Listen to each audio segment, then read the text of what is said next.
An old legend in the West tells the story of the Ghost Rider, who is said to come once every generation. They're a damned soul cursed to ride the earth collecting the devil's deals. Many years ago a ghost rider named Carter Slade was sent to the village of San Venganza to fetch a contract worth 1,000 evil souls, but this contract was so powerful that he couldn't allow Mephisto to have it, so Carter rode away with it and outran the devil himself. 150 years later in 1986, Johnny Blaze and his father Barton worked together as stunt motorcycle riders, although Barton is angry with Johnny because he keeps getting distracted by his girlfriend Roxanne sitting in the audience, which could cost him his life during a show. Barton's health is clearly deteriorating more every day, but he refuses to quit smoking no matter how many times Johnny throws his cigarettes away. One afternoon Roxanne comes to talk to Johnny to share some devastating news. Her father is sending her away to live with her mother. Johnny can't stand the idea of losing her and asks her to run away together. Roxanne enthusiastically agrees and they plan to do it the next day. Later in the evening while Barton is asleep, Johnny finds a letter in the trash from a hospital explaining that Barton's cancer is spreading. Johnny can't believe his dad has been hiding something like this and begins to think he may not be able to run away with Roxanne anymore since leaving Barton like this would be cruel. His thoughts are suddenly interrupted by Mephisto, who offers Johnny a deal. He will cure Barton's cancer in exchange for the boy's soul. Johnny doesn't believe him but still checks the contract out of curiosity, causing him to accidentally cut his finger with the paper. The drop of blood that falls on it is enough for Mephisto to consider the deal sealed, and before Johnny can ask what he means, he passes out and wakes up the next morning on his bed. Just as Mephisto promised, Barton's cancer is gone now. He's so excited about this turn of events that he's already planning a new show that could possibly include jumping over a helicopter and wants Johnny to join him, but Johnny is getting ready to run away with Roxanne. Now that his dad is better he doesn't need him anymore and Johnny wants more in life than stupid stunts. Such words hurt Barton but he doesn't want Roxanne's dad to send the cops after them either, so he allows Johnny to take his most beloved bike. When Johnny is about to leave, he hears some commotion coming from a tent and runs back to find out his father died during the show after Mephisto paid him a quick visit. Afraid of what the contract has gotten him into, Johnny rides away considering ending things for himself, but Mephisto stops him because he needs him alive. He also promises to come back in the future when he needs him. Before disappearing, he touches Johnny and lights a flame inside him as he asks him to leave everything he loves behind. Afraid of what this may mean, Johnny takes his bike and drives by Roxanne waiting for him but leaves her without offering an explanation. 21 years later in 2007, adult Johnny is a famous stunt rider known for how he survived every single fall. When his stunts do fail is because he keeps thinking about Mephisto and the contract, but he tries to convince himself he isn't afraid.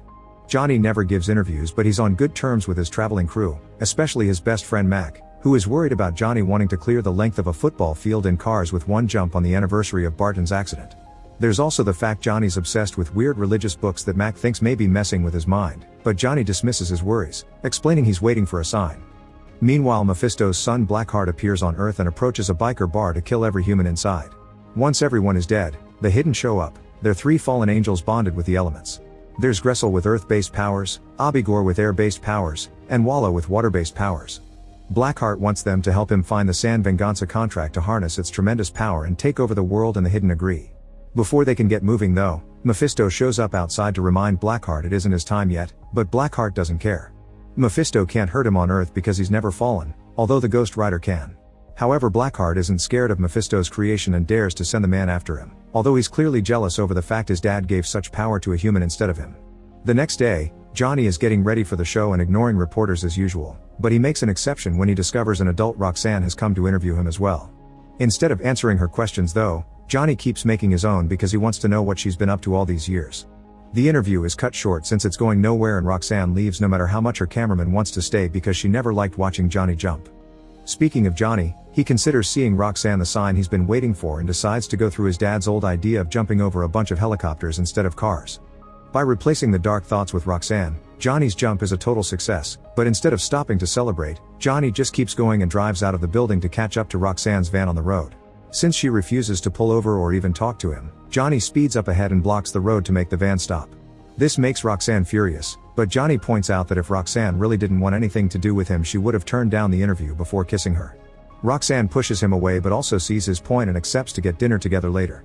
Night falls and Roxanne is waiting at the restaurant, worried about the lack of messages from Johnny, who is already pretty late. He's still at his apartment, delayed because he's noticed his hands are getting quite red and hot. There's also a mysterious voice calling his name, and when he goes outside he finds Mephisto, who wants Johnny to stop Blackheart since that's part of the contract. Obviously Johnny refuses and gets on his bike ready to go on his date, but the magic behind the contract kicks in and the bike suddenly gets covered in flames as it takes Johnny away at an insane speed, melting objects as they pass. Meanwhile, Blackheart and the Hidden arrive at the local train station where there used to be a cemetery. Rumors say the San Venganza contract was buried there. The station caretaker explains the graves were moved to a church graveyard and tries to kick the group out, which gets him killed by Blackheart. Back to Johnny, the bike takes him all the way to a warehouse in the train station, where he finally loses all control and the magic transforms him into a fiery skeleton known as Ghost Rider. Blackheart finds him and doesn't take him seriously enough to attack him at full power, so he sends Gressel after him before leaving. Johnny is more powerful than he looks and easily frees himself from Blackheart's attack before jumping on Gressel, killing him in a second with his special flame chain. Afterward, Johnny uses his new powers to transform his bike into something more powerful and rides away until he finds a teenager being robbed. Johnny stops the attack, and after the girl safely runs away, he grabs the thief and uses his penance stare on him, a power that causes mortals to feel all the pain they have caused others, searing their soul. The thief has caused so much damage to others in his life that he can't take judgment and dies. Then Johnny keeps on riding until he makes it to the local graveyard just in time for the sun to rise, meaning he goes back to normal the moment he reaches his father's grave, unaware that Carter Slade's also buried nearby. There, he's found by the caretaker, who takes Johnny to his little shack when he passes out. A few hours later, Johnny wakes up with a headache, but caretaker makes sure to remind him everything that happened last night was real and it will happen again, so Johnny needs to come to terms with the fact being Ghost Rider is part of his life now. Caretaker offers his help and Johnny accepts after some hesitation. Thus caretaker takes care of Johnny's wounds while telling him about the town of San Venganza, where all the citizens' souls were trapped forever after killing each other over greed. Meanwhile, Roxanne is covering the disaster at the train station for the news, interviewing the teenager that almost got robbed but not believing her when she describes a skeleton in flames. After the interview is done, Roxanne is approached by Johnny trying to apologize, but she doesn't accept it, pointing out this is the second time he's hurt her and that maybe her father had been right, he's just a phase. While the cops found a bike license plate under all the rubble, Johnny returns home and while using tips from his religious texts, he begins practicing to control his powers. His training is interrupted by Roxanne, who is leaving town soon and wants to apologize for the hurtful things she said only to end up kissing him.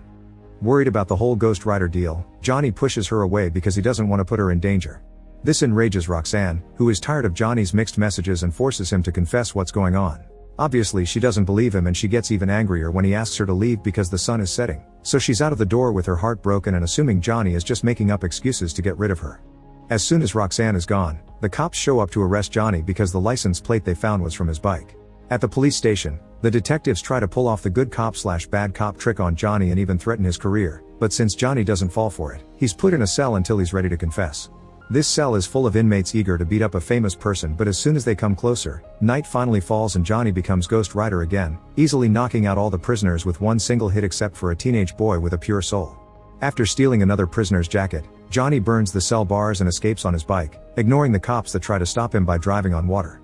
Meanwhile, Blackheart is visiting the priest that supposedly protects the location of the San Venganza contract, but the priest refuses to talk and gets killed. Blackheart can also sense that Ghost Rider is coming after them, so he sends Abigor to stop him. This causes Johnny to chase the demon all over the city while the cops chase him in return. When Abigor climbs up a very tall building, Johnny does the same on his bike. This is seen by Roxanne from her hotel room and helps her start believing the story. On the top of the building, Johnny uses his chain to catch the police helicopter and throws it away before turning to Abigor, but the same trick doesn't work on him because you can't grab something made of air. Fortunately, Johnny is a quick thinker and uses the chain to create a small fury hurricane that absorbs Abigor and kills him anyway. Afterward, he lands his bike in the middle of the streets and notices Roxanne in the curious crowd, but he can't approach her because the police get in the way. Their bullets can't hurt Johnny, so after pushing them back with a wall of fire, he rides safely away. By the time the sun rises, Johnny makes it to the graveyard and asks Caretaker for help. After explaining the whole story behind Carter Slade and the stolen contract, Caretaker reminds Johnny that Blackheart would do anything to get him, including hurting his loved ones, so Johnny rushes back to the city to check on Roxanne. In the meantime, the police are still trying to find Johnny and ask Roxanne for her help since she's close to him, but she pretends to know nothing. Afterward, Roxanne goes to Johnny's apartment only to find Mac, who is trying to find out what's going on with his best friend. Roxanne doesn't want to tell such an unbelievable story, but she does accept to look over the religious texts for clues with him. When night falls, Blackheart and Wallow visit Caretaker and beat him up, trying to get him to confess the location of the contract, but since Caretaker doesn't break, Blackheart decides he'll need to go after Johnny. Moments later, he shows up at the apartment too, and after killing Mac, he turns to Roxanne to find a way to use her against Johnny. Speaking of Johnny, he finally shows up then and starts a fight against Blackheart, but his penance stare doesn't work on him because Blackheart doesn't have a soul. Blackheart takes advantage of this moment to push Johnny away and undo his transformation. Then he kidnaps Roxanne while telling Johnny that he'll have to bring the San Venganza contract if he wants to see her again. Moments later, Johnny is back at the graveyard and convinces Caretaker to give him the contract, which had been hiding in his shovel all along.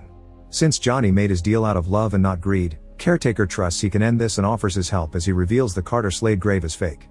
It turns out Caretaker is the real Carter and he still has his Ghost Rider powers, so he calls his horse and rides together with Johnny to guide him to San Venganza. Unfortunately, Caretaker can't stay because this is the last time he could transform, but he does give Johnny a shotgun before leaving. The first opponent that Johnny encounters is Wallow, who tries to drown him in his swamp, but water can't hurt Johnny and he uses his flames to evaporate the demon. Next, Johnny goes after Blackheart, making him drop Roxanne before pretending to hand him the contract. This is just a trick that triggers another fight, but since the sun is coming out, Johnny loses his powers and can't stop Blackheart from grabbing the contract and absorbing the power of all the souls, transforming him into Legion. Johnny still refuses to give up and shoots Legion with his shotgun, but the bullets don't hurt him and Legion grabs Johnny by the neck, ready to kill. Luckily he's saved by Roxanne, who retrieves the shotgun and blows up Legion's head, making him drop Johnny. While Legion takes a moment to regenerate, Johnny takes the shotgun from Roxanne and manages to transform it the same way he did with his bike by putting it in the shadows, because the problem is sunlight itself and not just the time of the day. A shot from this powered weapon blows up Legion, and while he goes through regeneration again, Johnny watches the souls reforming the demon's body, which gives him an idea. By stepping into the shadows, he manages to transform into Ghost Rider and this time, he can use his penance stare because now Legion has thousands of souls to be judged. By burning all the corrupt souls, Legion dies as well. With their enemy defeated, Roxanne comes closer and touches the flaming face, proving she isn't afraid of Johnny before kissing him. On their way out, they come across Mephisto who congratulates Johnny on a job well done and asks for the Ghost Rider power back. However, Johnny refuses to return it because he doesn't want it to fall in the wrong hands, so he'll keep it to protect the innocent. Unfortunately, this also means Johnny can't have a normal life again, so after Mephisto is gone, he says goodbye to Roxanne, who is very understanding since this is what Johnny has always been. The couple shares one last kiss before Johnny rides his bike into the sunset to start a new life as the only Ghost Rider. Make sure to subscribe and turn on notifications so you can watch more videos like this. Thanks for watching.